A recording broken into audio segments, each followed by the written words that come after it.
Hello, everyone. It's Lori Shayu, the founder of the Gifts of Autism. Thank you so much for tuning in again. I am so grateful for your presence. I am excited to be sharing with you today. It's been about a month since I probably shared last.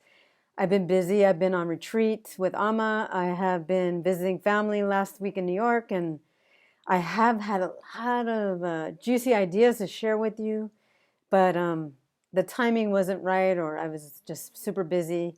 And today I just felt like, you know what? I have a lot of very clear ideas of what to share with you, and it needs to be shared now. And here I am. I think it's 6 o'clock p.m. Pacific time.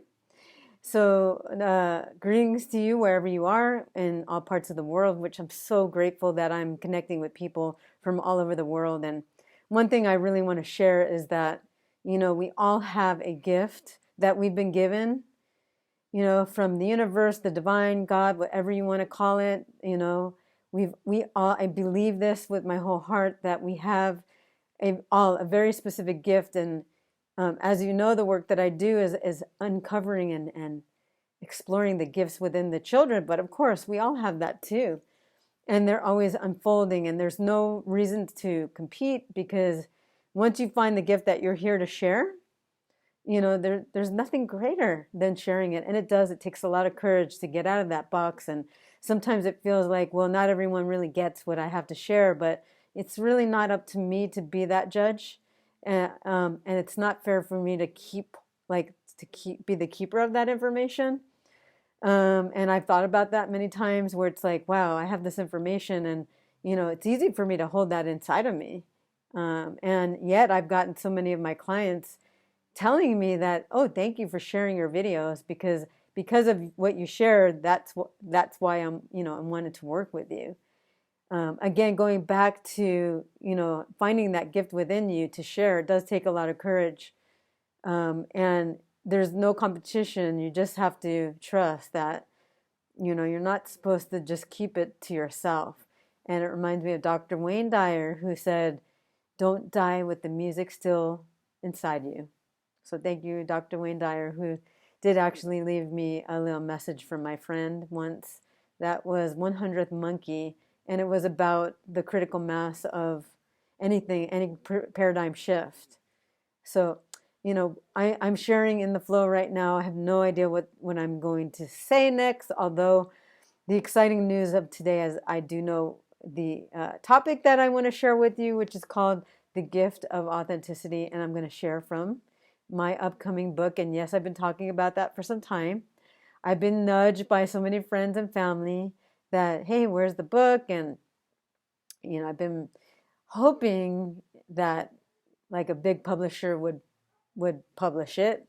I'm not sure if that's what's going to happen for this particular book, but I have been told just to go out of my house and write it and finish it up and see wherever it lands, I guess, is a good way to put it. So, hey, maybe you know someone, maybe you are that person. So just putting it out there, I am looking for a publisher or maybe some ideas. This book is really part of my heart. It's extremely deep and profound. It's a game changer. It's even given me a reshift sometimes when I'm working with a family, and I would go over and I'd read part of it, and I'd be like, oh my God, I'd come up with a whole new approach after reading an excerpt that I just flipped to. So it is really powerful. I do know it needs to get out there. So I guess there's a reason I'm telling you. Anyway, without any further ado, I do have a two-parter that I want to share from one of my excerpt. It's called The Gift of Authenticity. What I plan on doing is that I'm going to share half of it tonight, and then the other half I'm going to share either tomorrow or Thursday. And my intention is that I get 100 followers, not 100 new followers. I think I have 85 right now. So I only need 15 new followers, and it's super simple. If you could share this YouTube channel with your friends and your family, your network, your social media connections, I would be grateful. These messages are going to the next level. That's my commitment. That's my intention. These messages go way beyond the label. The label is just an illusion anyway, and the more that we can actually recognize that, the better. Without any further ado, I'm going to read the excerpt, the first part, and here we go. I'm so happy to be sharing this with you. Such a gift. As we learn more and more about who we truly are, we increasingly risk expressing ourselves authentically. We know that we are more than the body, emotions, or mind, and we begin to understand our purposes in coming into life. As we surrender to our lives, we begin to understand that the greatest task in life is to continue to be in a state of loving, no matter what appears to challenge us on the outside. Our autistic children, once again, are our guides in the process. They know who they are. They know how to love. They understand their connection to the infinite better than most of us. And they are so happy to lead us there. That is fact. Autistic people are so certain of their autistic people are so certain of their authentic identity that they don't easily tolerate people who approach them with insincerity or phoniness. And I think most of you have seen this before in your own families and in and out of that label. They do not fall prey to the usual tricks of the ego. They push and push us to get more and more real, more in tune with our true spiritual nature, more in tune with them. Autistic people don't naturally lie, even in the little ways that are usually acceptable. If they are uncomfortable, they express their discomfort. If they don't want to connect with a person, they will not hide that fact.